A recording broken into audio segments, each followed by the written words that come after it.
Hello, my name is Gary, and I'm here with the third segment of a commentary that I've been working on of a article that I wrote, Then I Heard, and I encourage you to go on ahead and listen. And these are just thoughts of an average American like myself. I'm a retired person, and I was a Vietnam vet, as you can tell. But I do have a disclaimer for this, and I've mentioned this on my other two commentaries, so I want to mention it on this one as well. The name of it, again, is Then I Heard, and it's in regards to news articles that I've listened to over the TV or have read in the newspapers, and these are my comments on those articles and how I feel about them. Now, I'm brutally honest, I'm not politically correct, and it's really going to make a lot of people probably upset, but I don't mean to make you upset. You have a right to express your opinion just like I have a right to express mine. So the disclaimer actually reads, at the risk of making people mad, this is advance notification to let you know that what you read in this article or hear in the commentary may and probably will upset you.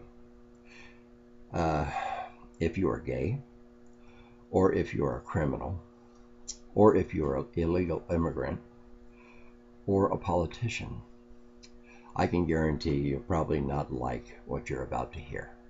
And it's okay, because you have your opinions, I have mine. Okay, and I'm just exercising my right as an American citizen and a vet, a legal American citizen and a vet, to my right of freedom of speech. And that said, I will go ahead and continue with segment 3. Then I heard about gun control. This has been going on for quite some while, and it's a big debate, in the presidency, and President Obama is really pushing this in light of some of the things that's happened in the news about children getting killed and things happening in schools with assault weapons and things like this. I have a saying, okay, and again, whether you agree with it or not, it's totally up to you. I have no influence on that whatsoever. I just have an influence of the way I believe. But I have a saying that if guns are outlawed, only outlaws will have guns. And I read that way back a long time ago, somewhere in the 70s, because they went through this issue several times over the years, and my years of growing up, it's cropped up time and time again. People, for some unknown reason, and I don't for the life of me know why, people think guns kill people. They think that these inanimate objects get up and kill people. They think that they have legs, arms, fingers, and they think that guns kill people.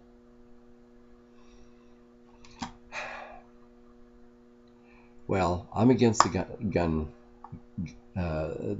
control act, and I'll tell you why. Number one, my Constitution says that it's my right to own guns. It's my right to protect my home and my family. And there was a time when I was sitting there saying, when I first heard President Obama come out and say, well, we want stiffer regulations as far as knowing who's applying for guns, or knowing, a little bit more stiffer background checks and all that kind of stuff. You know what? I don't have a problem with that. That part I don't have a problem with. Stiffer background checks, yeah. But then I started thinking, well, you know what? He's right. Assault weapons don't have a place on our streets. You don't hunt deer with an assault rifle. You hunt people with an assault rifle. Okay. But then I started thinking to myself, okay, so that makes me against assault weapons on the street, right? Well, let me put it to you this way. I was. But I'm not anymore. And let me tell you why. And you might not agree with this, and that's okay. Like I've said time and time again in my segments. I feel like that there's hidden agendas here. Okay. Why is it that since President Obama has gotten in office, that time and time and time again, our Constitution is being attacked. Why is it being challenged? Why are they trying to change it? I think that there's some hidden agendas, and they're hiding it in a way where people don't realize that there's more underlying stuff that is there than just gun control. How do I know it's not people control? I don't. I honestly don't know. I can't even presume that it is or isn't, because I don't know. But let's say there is a hidden agenda, The people that already have assault weapons, I'm sure that they had to pass background checks, And if they own weapons and didn't pass a background check, yes, they need to have a background check. That not only a background check, but their mental stability they need to have checked. But the ones that are collectors and the ones that do have legitimate paperwork and everything else and keep their guns locked up in a gun vault, yeah, they have a right to those guns. The minute that they pass this law, they're going to make these guys that bought these guns when they were legal, they're going to make them law violators because of the fact that they already have the guns. Now they're in violation of the law. No.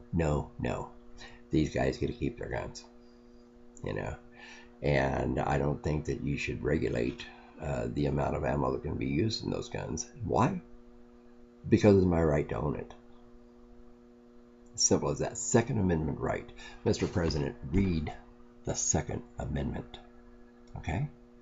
I'm not even a member of the NRA, but I know my Second Amendment rights. Now,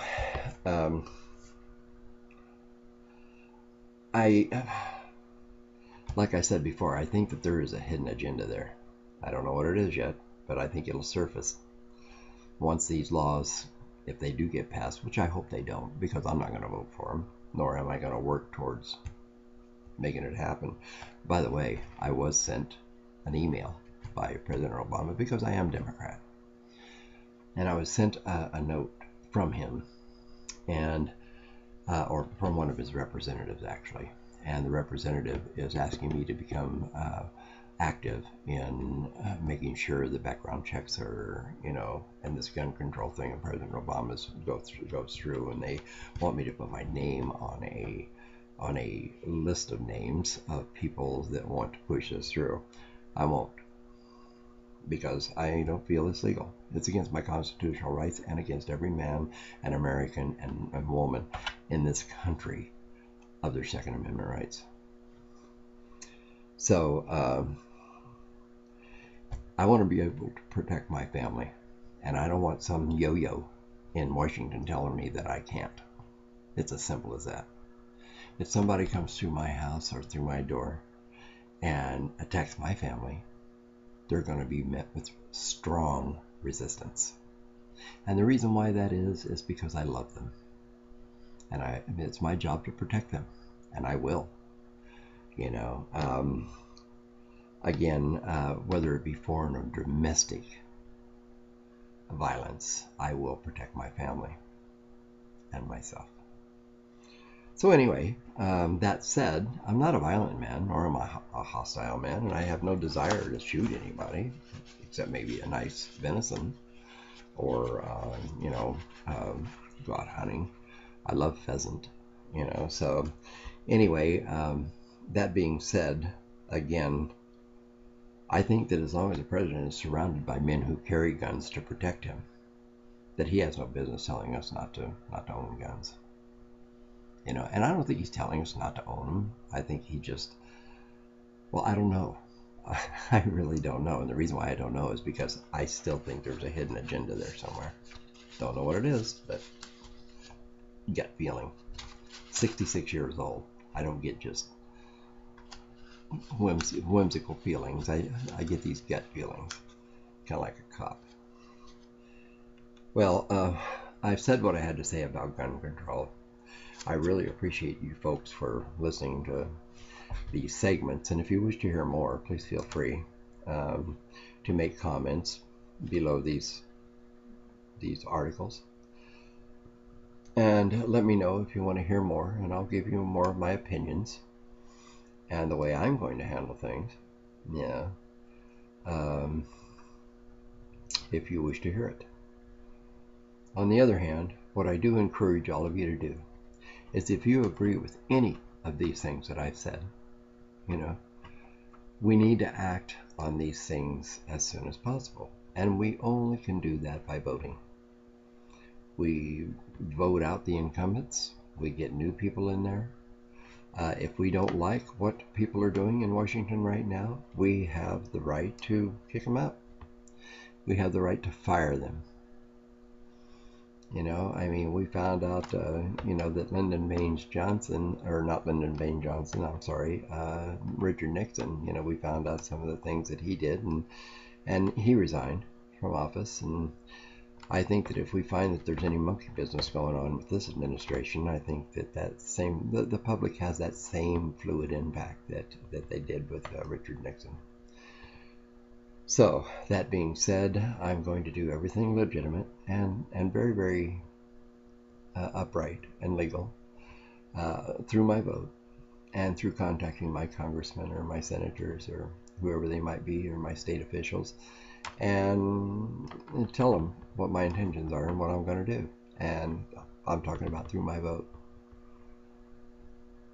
And maybe some of these people will think about who they work for, because they work for people like you and I. We pay their salaries. And I think if Obamacare is going to come in, that we should insist that all of Congress and the Senate and everybody in our government has to be on Obamacare. What's good for the goose is good for the gander. And I'm talking about the president and his wife as well, and his children. And if this is all it's cracked up to be, then pose by example, Mr. President. That's what I'm asking you. Give it to us by example. And make Congress enjoy Obamacare. Now, I say all this stuff to you, both on behalf of myself, and myself only. It's only my opinion. But, proof is in the pudding, Mr. President. You either do or don't. You either go to the bathroom or get off the pot. I don't know how much more respectful way that I can put it, other than saying you need to do your job. You need to adhere to our Constitution of the United States of America. You need to praise our flags, and Christianity should yield above all, because after all, Christianity is what this country was founded on. Now, again, if I've offended anybody out there, I'm really not sorry, because that's the way I feel, and it's my constitutional right to say so. And it's your constitutional right to disagree, and that's okay. And I don't care if I get rude comments or rude remarks, or if I'm told that I'm some kind of sadistic lunatic and all this kind of stuff. That's okay. I don't get mad. I know. And I refuse to get mad, because these are my thoughts. And you can think of me what you will, but at least you know who I am. So with that all being said, I love my country. I would gladly serve it again. And when I say God bless America, I mean it in the biblical sense. I love my country. I love my flag. And I think any American citizen should do the same. God bless you all, and God bless America.